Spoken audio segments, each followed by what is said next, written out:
conscience collective par le pouvoir du Tout-Puissant qui nous fit don de la conscience et du libre arbitre, par la mémoire des miens consciemment entretenus, conscients de la vie qui nous rassemble, mes amis, soyez salués fraternellement en espérant comme d'hab que tout se passe comme vous le souhaitez.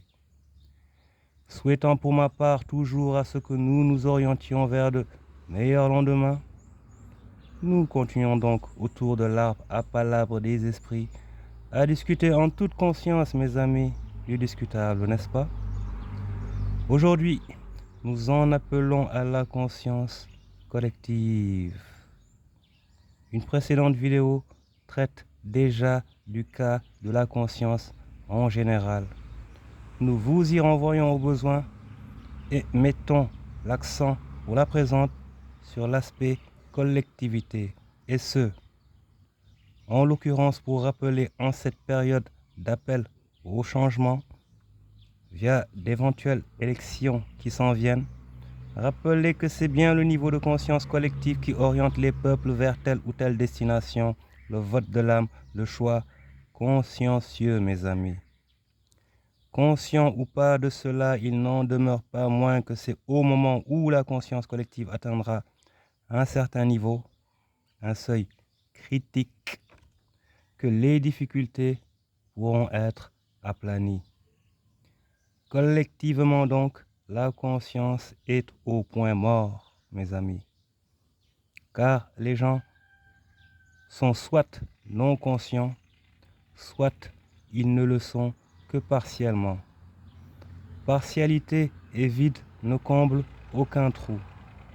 Or le trou est béant, mes amis, grand ouvert, cet océan de priorités, de défis ou autres réglages à opérer immédiatement n'est même pas vu par la collectivité pour qu'elle s'en saisisse, mes chers amis.